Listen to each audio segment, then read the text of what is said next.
What's going on, y'all? It's your man, Stephen Bardo, coming back at you with another Bardo's Breakdown. I know I'm a little early, but I wanted to get this out because it's a watershed moment, in my opinion, for college basketball. Orlando Antigua, assistant coach for the University of Illinois. He's being courted by Kentucky. John Calipari would like to have Orlando Antigua back.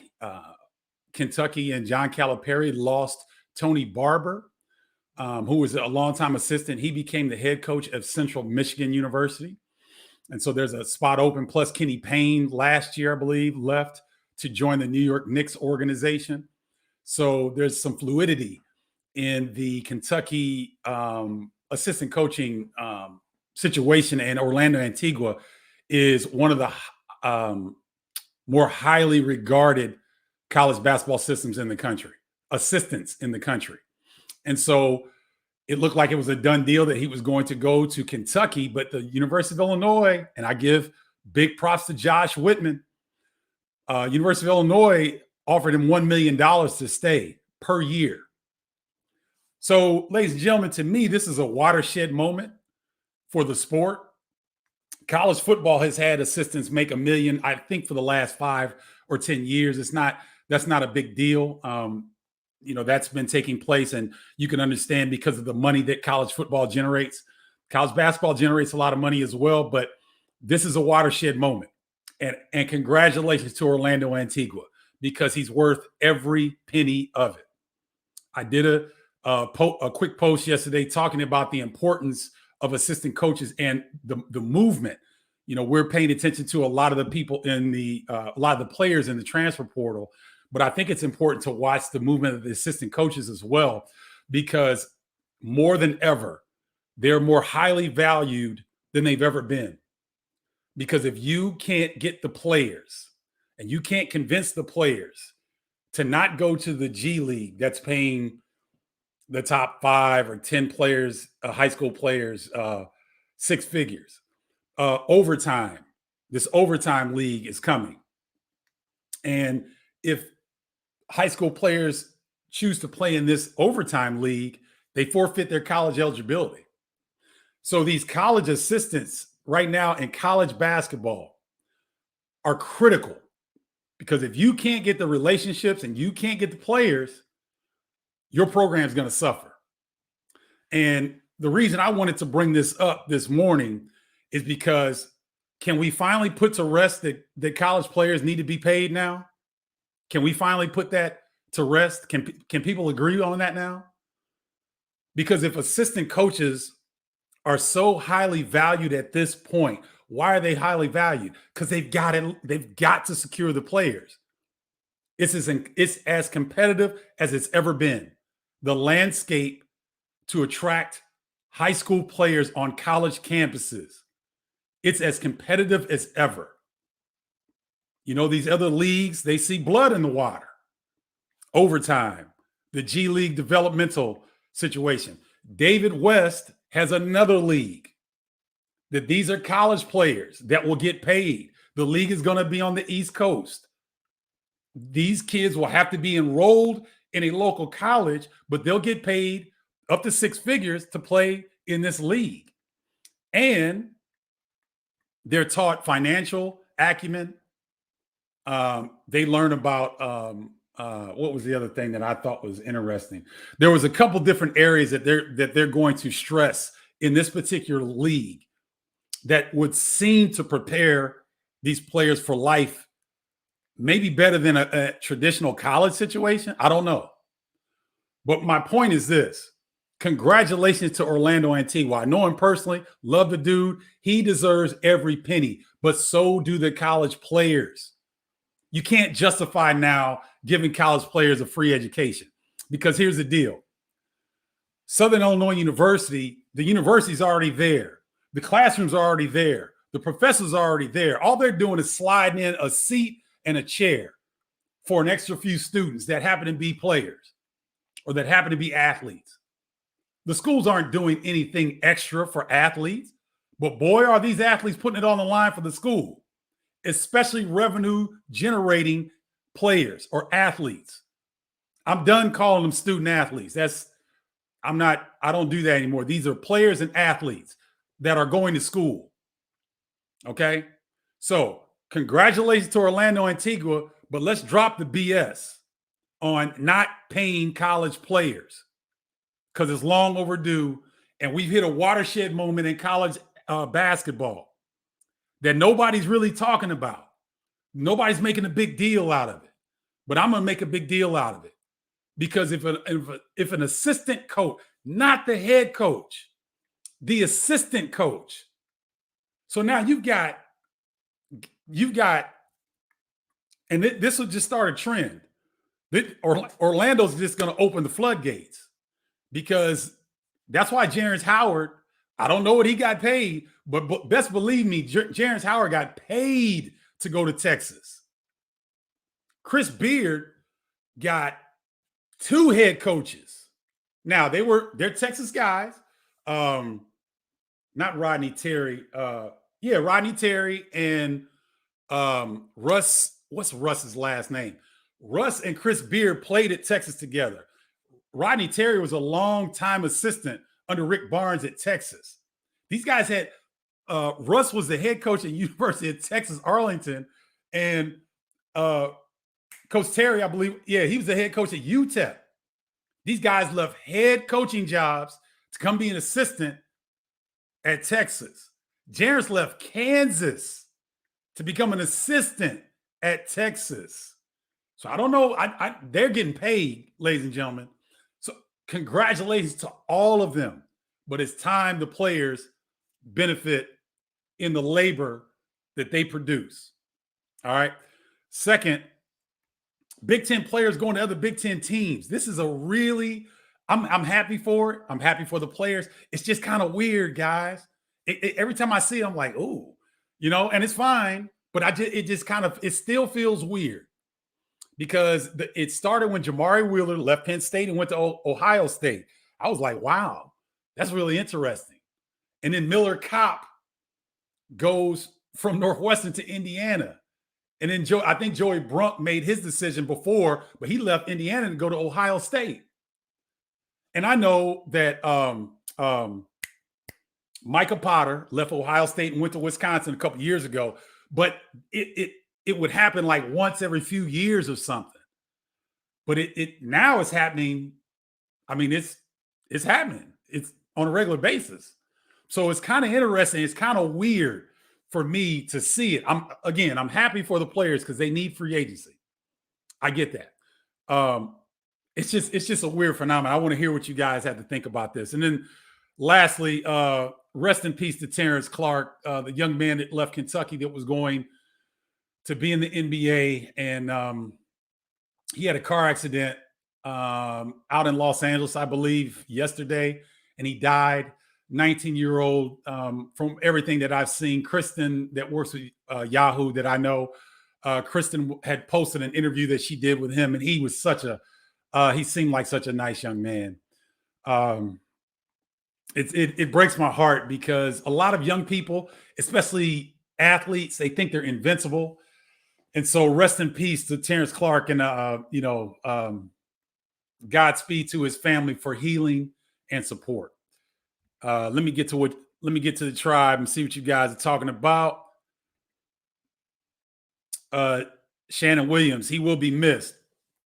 But Shannon, we don't know yet. I don't think it's official. Illinois offered him $1 million. I don't think Kentucky did. Illinois offered him $1 million. Kentucky probably offered him $700,000-800,000, like Kenny Payne before him. But Illinois offered the $1 million. I don't know if it was Kentucky, but if Kentucky matches, he will more than likely be in Kentucky. Just my opinion. And here's the issue with this. And this is all speculation. Don't take this and run with it because I can't confirm this. This is just my opinion. Okay? Just simply my opinion. Don't be surprised to see Andre Curbelo. Will he stay in Champaign if Orlando Antigua ends up in Kentucky? Will the what is the guard that committed from Utah, the Puerto Rican native? I can't remember his name, but is a guard that is transferring to Illinois from Utah. That's Orlando Antigua. Kofi Coburn, Orlando Antigua. Right? So he's not gone yet, Shannon. I commend Josh Whitman, the AD at Illinois, because Josh Whitman is throwback. He gets it. He's quiet. You don't hear him say nothing about job searches, coaches searches, nothing. He goes underground. He utilizes his contacts, and he makes a swift and sure decision. And what that does for me as an alum, I'm going to take my color analyst hat off, and I'm going to talk like I'm an Illinois alum. What that does for me as an alum is it gives me assurance.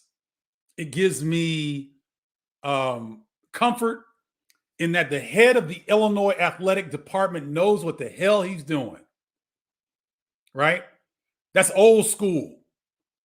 You know, his predecessor, I don't even want to mention his name, did not have a good stint at the University of Illinois. When he was doing job searches, leaks got out all the time. And so Illinois was compromised in a couple of those situations because this guy and his processes, in my opinion, weren't tight. Josh Whitman is tight. You can speculate all you want, but you don't know what he's going to do until he makes the decision. That's how the biggest programs in college basketball respond. You don't hear anything when Michigan's trying to make a decision. You hear a bunch of conjecture, but you don't really know until the final decision is made. That's how elite level college programs operate. And Josh Whitman is putting Illinois in that category. Brett Bielema, to get a guy like Brett Bielema to come from Arkansas, he had great success at Wisconsin. I guess his success at Arkansas was kind of mixed. I didn't follow it a lot. But Brett Bielema, that's a heck of a hire for the University of Illinois. And I heard all kind of conjecture about who might get it. Bielema's name never came up. But it was a nice surprise, right? A nice thing when the press conference comes and they announce Brett Bielema the coach. And so Illinois fans and the fan base, you guys need to understand this, that Josh Whitman is a real deal, and he's ushering a new era of Illinois athletics into, 2021. Illinois is trying to be elite at every level now, right? Not trying to just go hire assistant coaches or hire the next up-and-comer because you don't want to pay the money.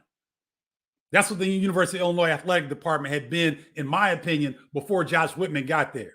They had the money to go out and compete with the Michigans, Ohio States, the Wisconsins. They had the money, too cheap to spend it. Didn't have the foresight. Didn't understand that Illinois needs to be an upper echelon program, an elite program. Josh Whitman gets it. I hope they take care of Chin. Chin has an offer. Kansas has offered Chin Coleman, Ron Chin Coleman, the assistant, the other one of the assistants at Illinois. He's been offered by Kansas. So these guys are in. These guys are hot. Orlando Antigua and Ron Chin Coleman are hot. Why? Because of their relationships. What I said earlier, they're worth every penny. God bless them. Congratulations. Get as much as you can. But look back at the players, because that's what's made you so valuable. It's the players.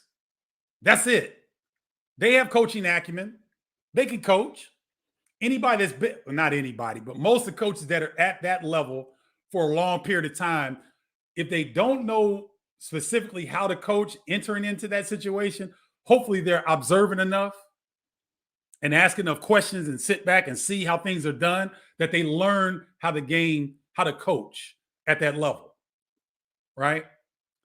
But their main value is their ability to secure the players.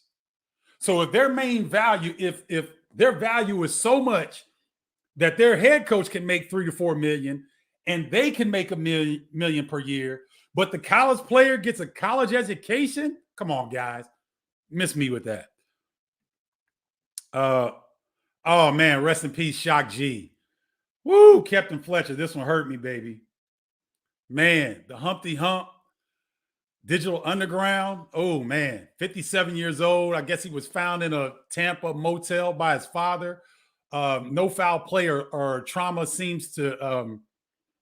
They didn't. The reports are that there was no trauma, but we just have to wait and see. They're going to do an autopsy. But for those 80s heads like me, 80s, 90s heads, Shock G was the man. Shock G wrote songs. I learned this last night. Shock G wrote for almost a lot of people. Prince. He put Tupac on the map. I mean, the range of which he wrote songs and produced songs for different people was amazing. He was a genius, and he was a king. So we lost another king. Thank you for sharing that, Captain.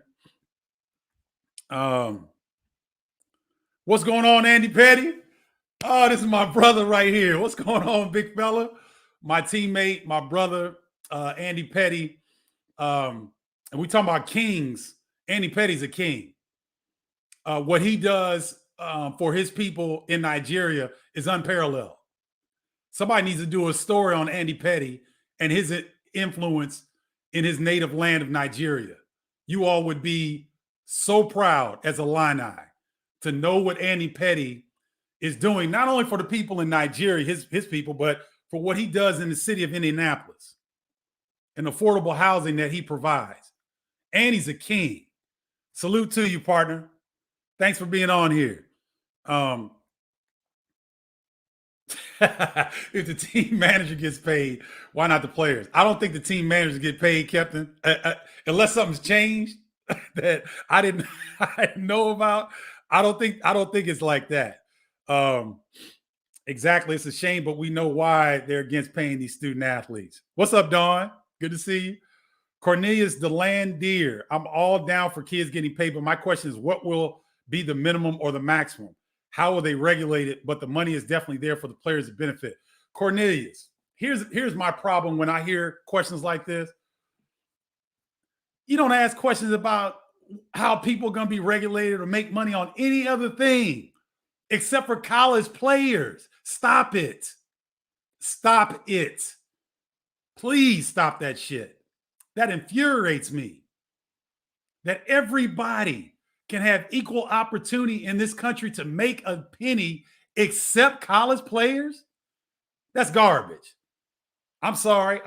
This is not directed personally at you, but this is how good the NCAA has gotten their narrative out. But it's played, y'all. It's played. Don't worry about the specifics. Get the kids paid. Don't worry about how it's going to be done, how it's going to be regulated. You don't want your money regulated. You don't want to cap on what you can do. You don't want to cap on how much you can make. So why are you going to worry about capping what basketball players can make? That's a bad argument. And Cornelius, no disrespect to you, but you're influenced by the narrative. Stop. That narrative is done. That's one of the reasons why the NCAA is under attack right now by all these different leagues, because that's an outdated narrative. It doesn't fit any longer. So don't question how the kids get paid. Just push for them to get paid. Worry about the details later.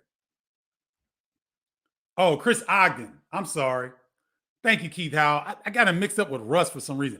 Chris Ogden at UT Arlington and Rodney Terry at UTEP left head coaching jobs to become assistants at Texas. Thank you very much, Keith. I appreciate that. And so that ought to tell you something. That UT Arlington and UTEP, I don't know what they pay their head coaches. I would doubt. I mean, maybe they're at $1 million. I would guess it would be more between 750 and $1 million, but probably not $1 million. So if you leave your own head coaching position to be an assistant at Texas, one, you think you can win a national championship, which Chris Beard can definitely do because he got Texas Tech to a national championship game. That dude can coach. So one, you think you can win a national championship at Texas, and two, you're getting compensated fairly. You're getting compensated. Thank you, Keith Howell. That's why I love this tribe. Y'all are so knowledgeable. Thank you.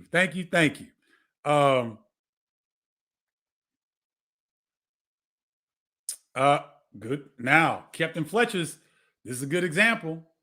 After committing to UNLV, Chris Beard on the next day got another contract from Texas Tech and got paid. I forgot about that, Captain. That's a very good example. That's what I'm talking about. What's good for the goose needs to be good for the gander.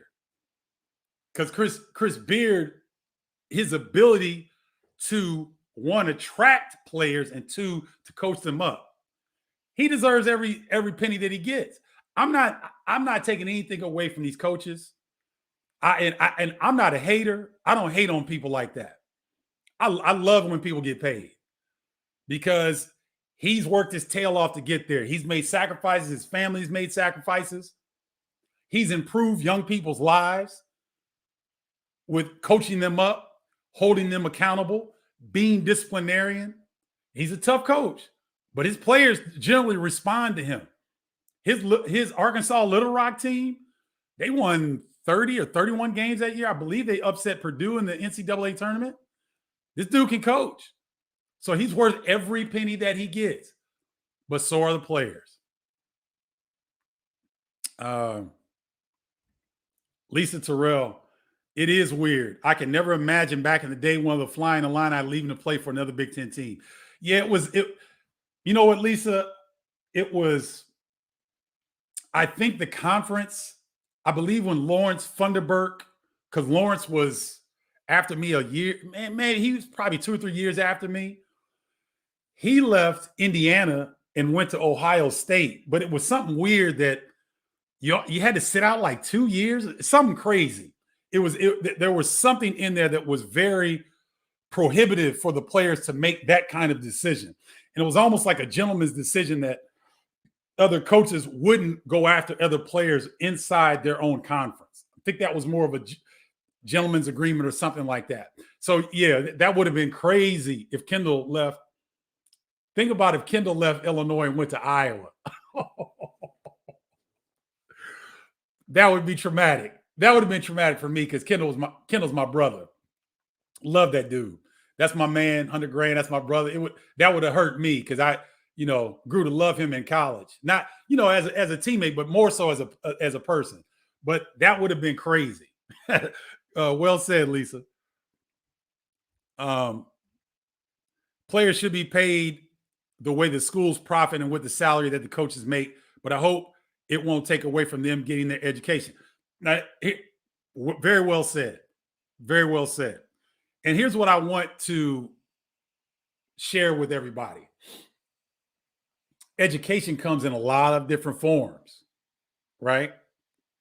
So you can still educate yourself and you don't have to go to college. Education comes a lot of different ways. What people in my generation, a little bit older, don't understand is that you can get the equivalent of a college education on YouTube for free. That's available right now. So colleges aren't the end all. They're not the only purveyors of education any longer. It's not like that anymore. So well said, whoever that is, Facebook user, very well said. But college education isn't the only place to get educated. Does that make sense?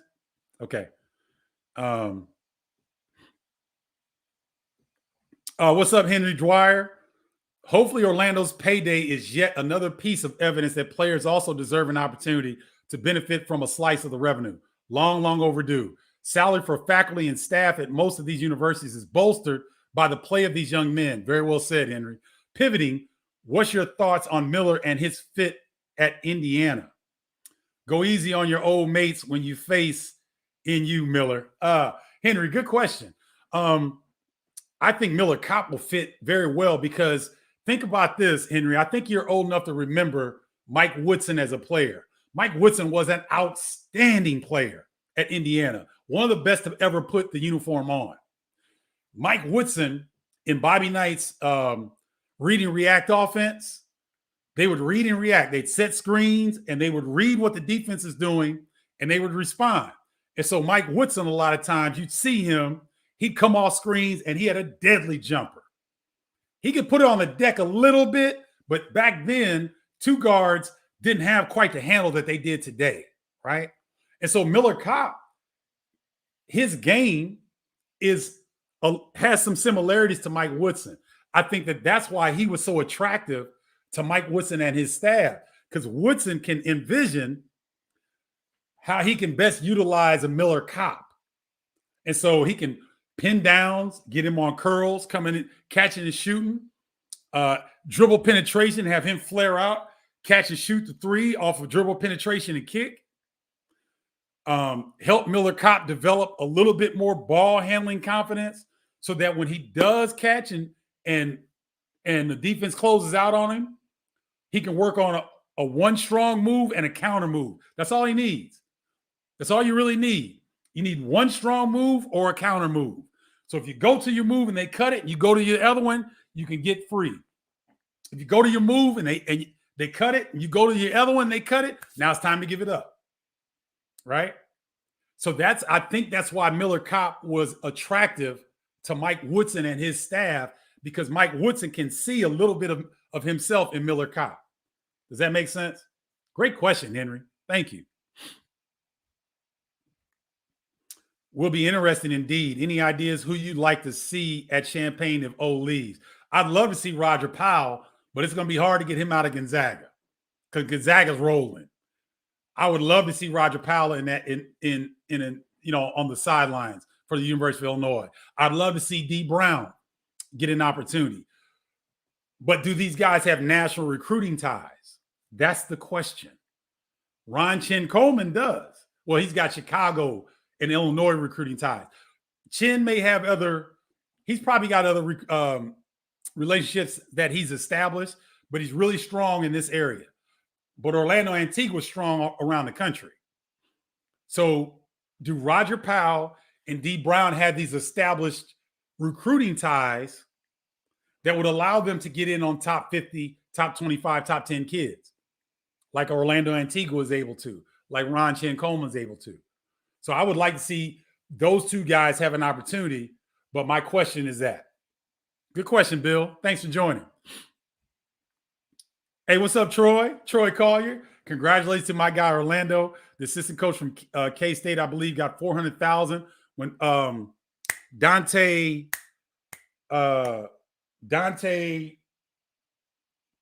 he's from the DMV, he's from the DC area. Is it Dante or Delante? It's one of those two. I can't remember his last name, Troy. You're right. He got $400,000 when Michael Beasley signed a while ago. That was huge for assistants. Now Orlando has raised the bar even more. Spot on, Troy Collier. Good to see you. Thanks for tuning in, man. Hope you and your family are doing well.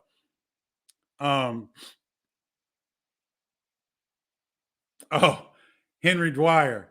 Also, how did the fast treat you, Mr. Bardo? How are you feeling? Like $1 million. Can't you see it? Can't you see the glow? And, the positive aura? Fasting, Henry, for me, does a number of things. One, it teaches my body that my mind is in control. That is the most important thing. Because until you remove yourself away from food, you really don't know how addicted you are to some of the bad stuff that we eat. We're all addicted to it. Everybody that grows up in this country, it's hard to not get addicted to our diet. The food tastes so good. It's full of preservatives, full of sugar, full of salt. It tastes good. But until you remove yourself from food, you really don't know the impact that it has on you mentally and physically.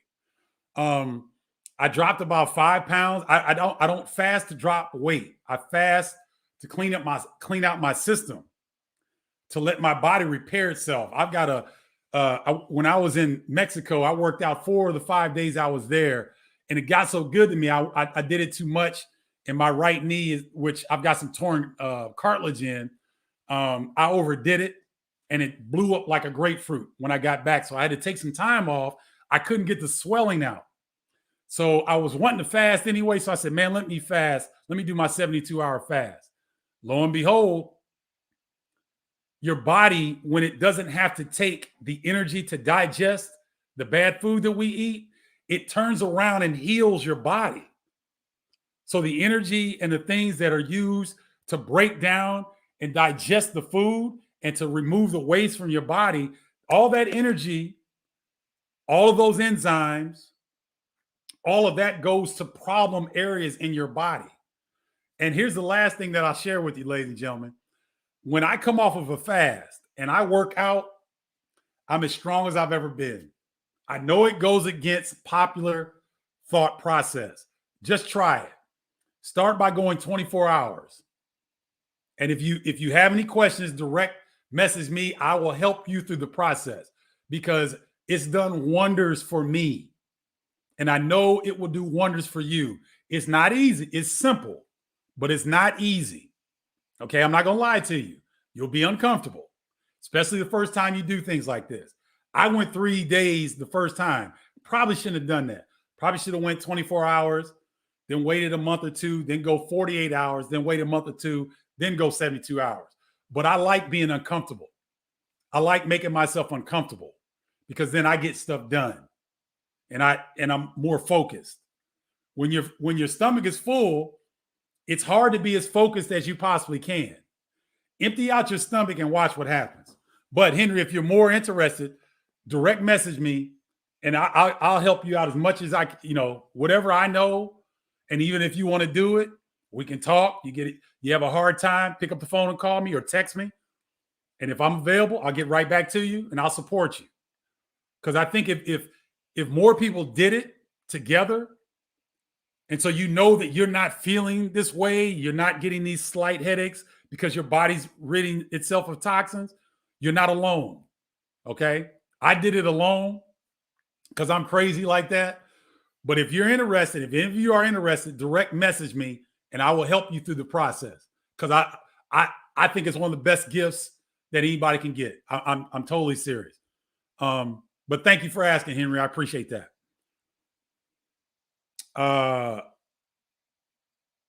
Remind me of the struggle we all been through. Is that GS Bridge need that shirt all? I don't know what you're saying there, Captain. I can't decipher that. What's up, Steve Prophet? Good to see you, man. Thanks for joining. Let me see here. Where are some other people here? Oh, wait a minute.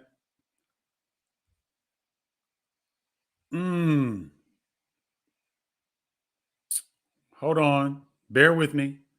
Okay, Mark Jugg. I think the transfer portal is ruining college basketball. I think only grads with eligibility when a head coach leaves or if a family member is sick should be able to travel.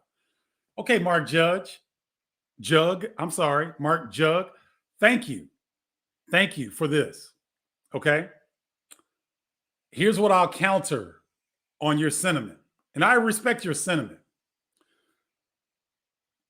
Change is inevitable. And a lot of people don't like change, especially when it comes to something you're very passionate about. Many people are very passionate about college basketball. Okay.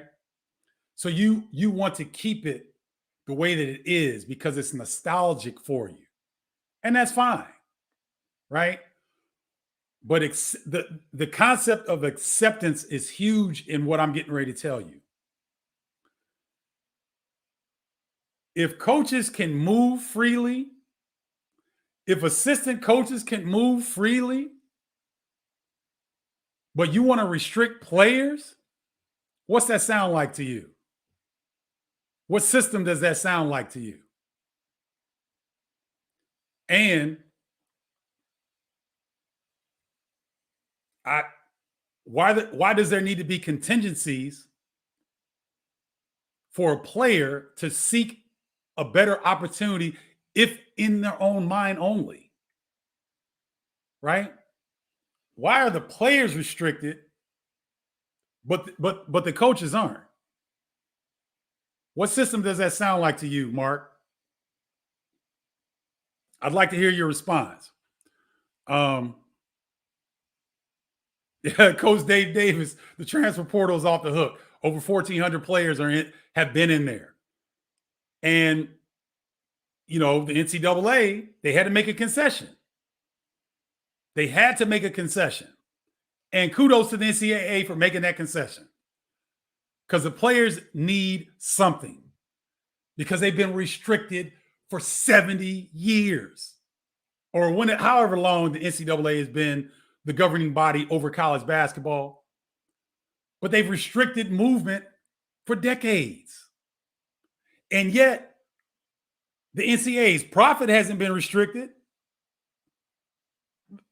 The salaries of coaches haven't been restricted. The salaries of college faculty hasn't been restricted. The salaries of athletic directors haven't been restricted. But yet, people that have a similar sentiment as Mark Jugg think that it's ruining college basketball? Come on, man. Come on. That's I don't agree with that. Steve Profit can't lose Antigua. He is one that brings in the winners. College sports is modern day slavery. I won't. Please don't put slavery. Don't put slavery in the same context as anything sports related. Please don't do that. That's very disrespectful for African Americans and their descendants. Okay, I know you didn't mean anything bad by it, Steve, because I know you. You good. Me and you good. But I'm using this as an example for other people, black, white, or indifferent. Do not use slavery in the same context as anything sports related. Okay, don't do that. Or let me not say this. Be cautious doing it. I don't want to sound like I'm preaching or I'm scolding you, Steve. I'm not. I want to use this as an example to further a discussion about how sensitive that whole concept of slavery is. That's a very sensitive area. You don't want to compare that to college athletics, okay? Yeah, I would let me this is a good lesson for me, Steve. I would be cautious about putting that term in comparison with college athletics. That's all I'm saying. Okay. Thank you, though, man. I appreciate this. Let me get past that. As the players start getting paid, the rosters in college will drop dramatically. But as the players pay the rosters, okay, Steve, that's interesting. Why do you say that? Why do you say the rosters in college will drop dramatically? Because I had a conversation with a good friend on this. Let's take the G League developmental piece where they're paying high school guys six figures to come to that particular league. And I think that might be 10 players, right? The overtime league that's going to come in to effect in the fall. Those are high school players. Initially, they're going to have 30 to 50 players initially.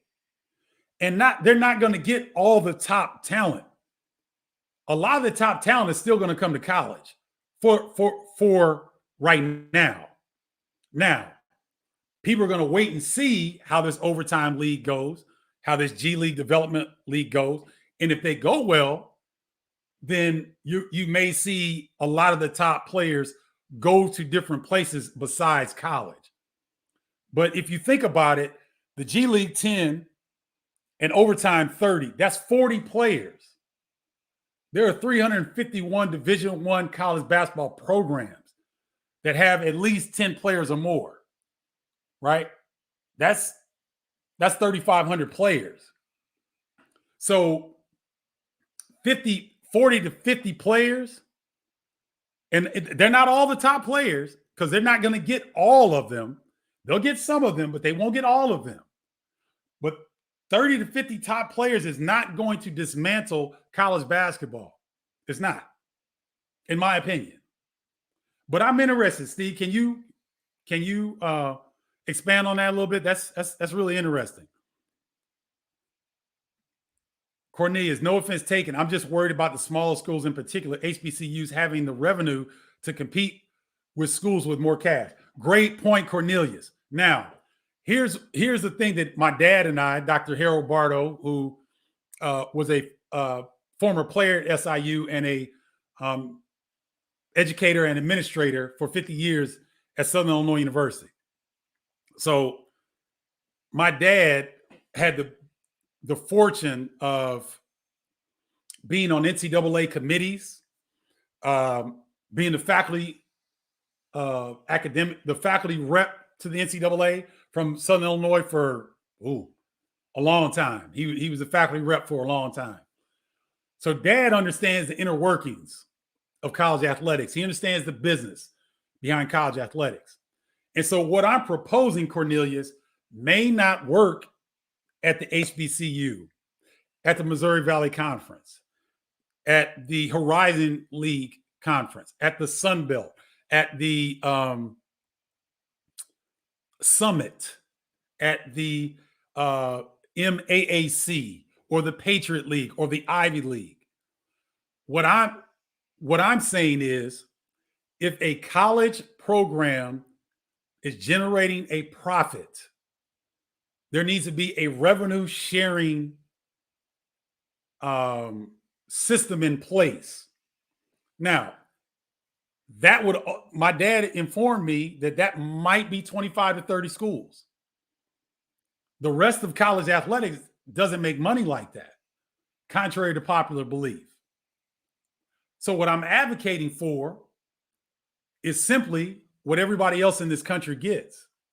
If there's a profit being made, the people who generate the profit need to benefit some way in developing the product. That's it. So if Howard University doesn't generate profit on their basketball program, then they don't need to pay their players. If Loyola Chicago doesn't generate a profit from their basketball ticket sales, apparel, their TV and digital contracts, Loyola may be different because they've been to the tournament, and they're really those revenue shares go to the conference. So Loyola may not be a good example because they've really, I think they've generated a lot of money, not only for Loyola, but for Missouri Valley Conference. But let's take a Missouri State or Bradley, two schools out of the Missouri Valley Conference. If they can't generate a profit, they don't pay the players. Simple as that. I'm not suggesting the NCAA create a system that forces athletic departments to go bankrupt. That's not what I'm saying. I'm saying for the players that are in the programs that generate a profit, whatever that profit is, there needs to be some revenue sharing around it. That's it. I think that's as simple as it gets. Right? Do you all not agree that can be done? I think so. Great point, Cornelius, and thank you for not getting upset. Ladies and gentlemen, I get passionate, and so when my voice raises and I get emotional, that's who I am. You guys are seeing something that I can't do this on television. I have to maintain my composure. I get you can hear every now and then I'll make a strong point and I get a little bit emotional, I get a little bit passionate. But with you guys, y'all family. I get a little bit passionate. I share what I really think. So I never want you to feel like I'm trying to attack you or belittle your point or make you feel less than. I love differing opinions. I love when people are honest, because honesty and having a platform that we can share different ideas, that's what moves us forward. That's what this platform is all about. Basketball brings us here, but I kind of hide. I use basketball to further conversations about bigger issues. You notice, guys, we talked about Orlando Antigua, but what are we in now? Steve Prophet brings up a great point. He thinks that the college rosters will be decimated. Where's my man, Mark Jugg? He thinks that the transfer portal is ruining college basketball. These are the kind of conversations we need to have.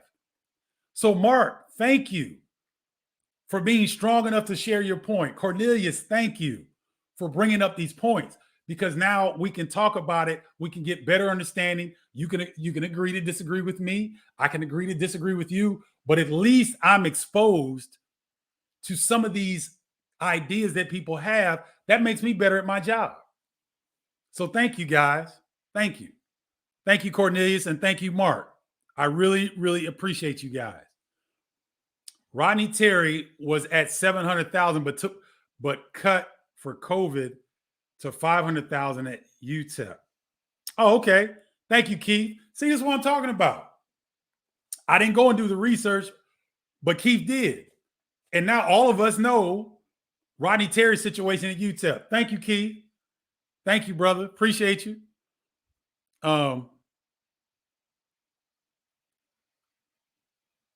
Okay. UT put together the best recruiters in the country with Rodney Terry, Jarris Howard. Oh, I forgot about Malagai. Ulrich is really good. You're right, Keith. Ulrich was at SMU. He brought some Smush Parker, Sterling Brown. Who else was he credited with? Great call, Keith. Keith is on fire today, y'all. Keith is bringing it. Would have loved it. What's up, Michael Payne? What's good, fam? Good to see you, man. Hope you're doing well. Dory Melman Pets Rio. If Orlando and Chin go, what do you think of Illinois hiring D. Brown and Roger Powell Jr.? I would like to see them in the mix, Dory. But Illinois established themselves this year as an upper echelon team in the Big Ten Conference. How do you maintain that? You got to get the players.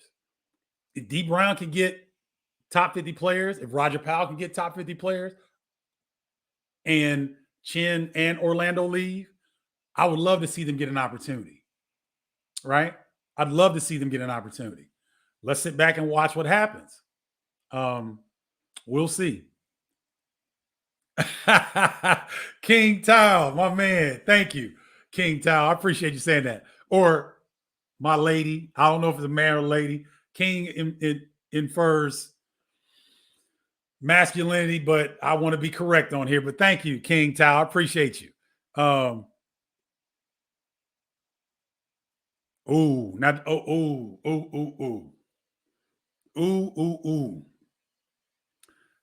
Green hit on something here.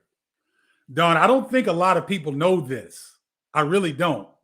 I think they hear it and they accept it, but I don't think they really understand what you're saying here. This is a very sensitive issue that not a lot of people, they don't want to bring it up. Not only are the football and basketball players giving these coaches these huge salaries, aren't they also financing other sports programs at these universities? Their work and effort contributes significantly to the enrichment of these schools. Don, that's a 5-part series, what you just said. I don't want to get into it because I've got to go in a few minutes. But please remind me of that, because we'll do a whole show on that. And what I'm going to do is what Keith Howell did. When we do that show, I'm going to bring statistics and I'm going to use these other screens like this. Oh, they're not going to let me do it because I'm the only one on. But I can utilize different screens, and I'll put articles up, or I can run videos of some of the things that you're talking about in this, because it's a very complex issue. But you're exactly right in what you're saying, Don. So thank you for sharing that.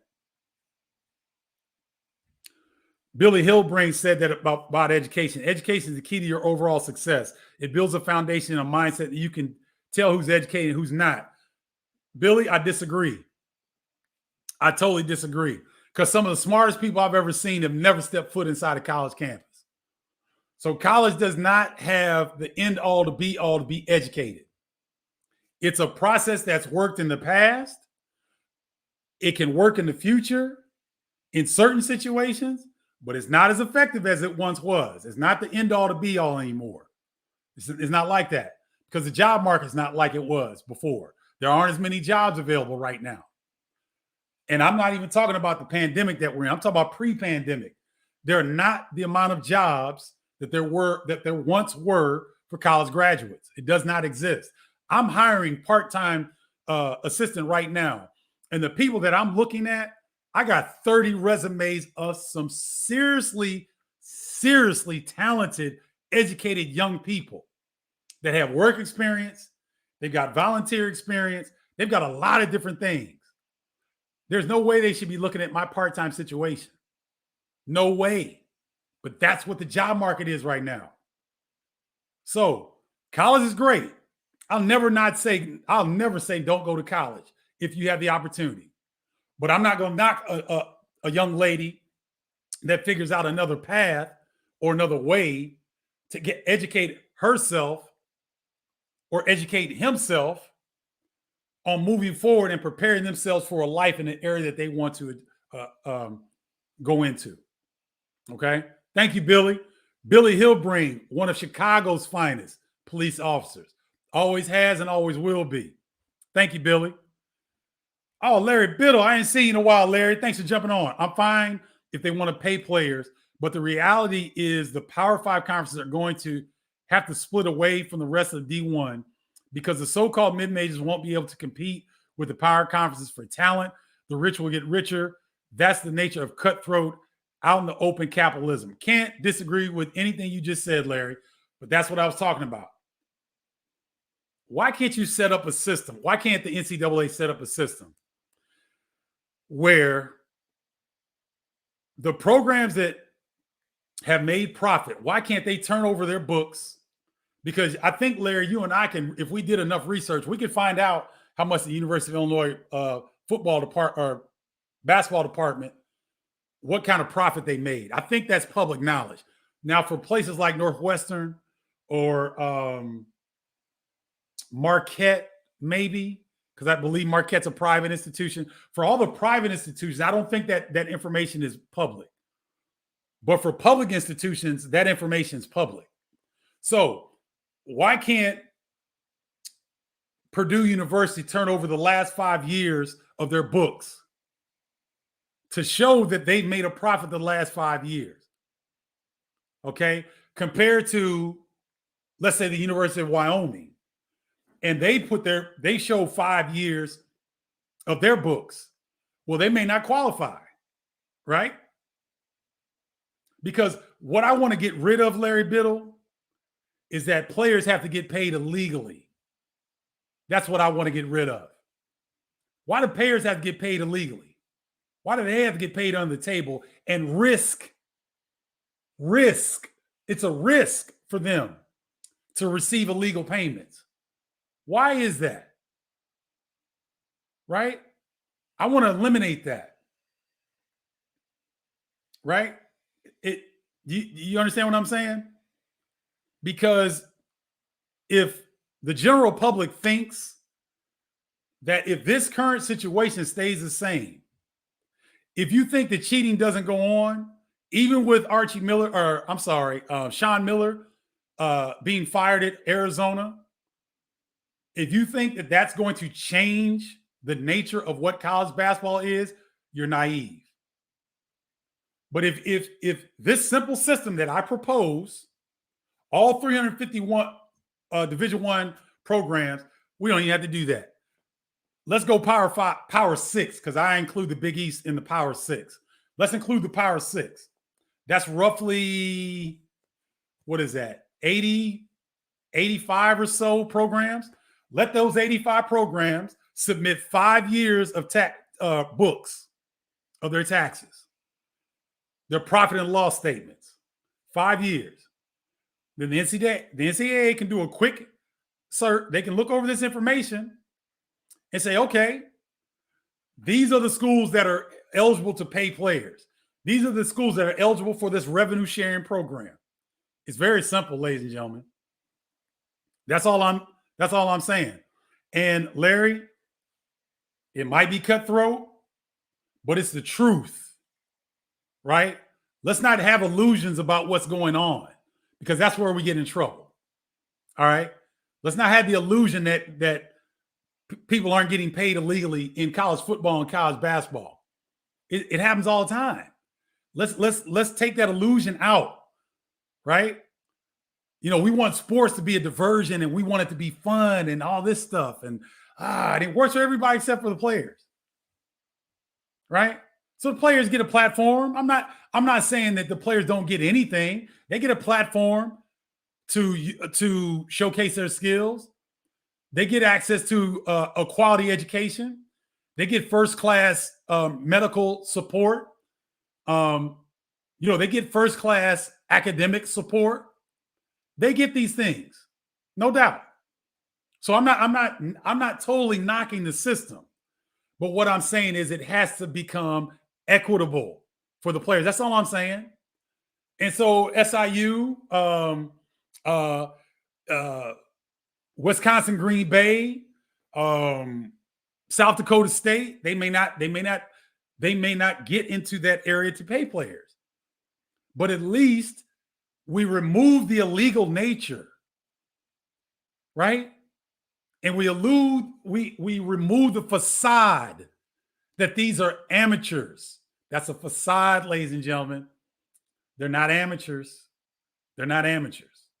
I talked to a fellow gentleman that's in the financial industry yesterday, and we were talking about some of the injuries that are starting to show up in his body that he received from playing college basketball. But do we get insurance after our bodies are busted up? I did this in college, right? I broke this one in college. Do we get lifelong insurance? No. Do we get any kind of support? No. Unless you graduate, unless you're fortunate enough to graduate, or you dedicate 4 to 5 years of your life and you get that degree, but then you got to have a whole nother skill set to utilize that degree. You got to know how to network. You got to know who to call. That's a whole nother education in and of itself, right? So I'm on a fight to make this system equitable for the players. That's it. Okay? That's it. All right. I got a couple more questions here. I'm going to get it. Hold on. Ask yourself this question. If college players got paid, how many would leave early to go to the NBA or other pro leagues? Good question, Coach Davis.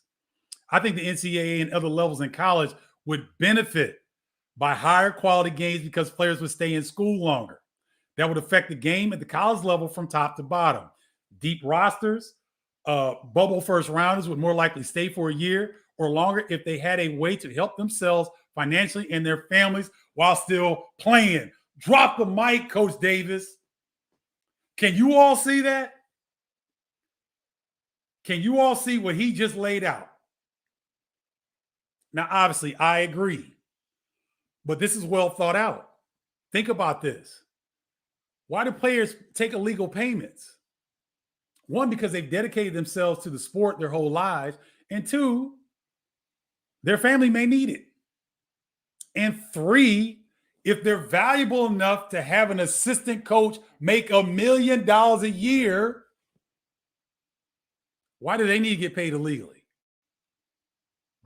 Great points, Coach Dave Davis. Great points. You guys got me so fired up. I got to go.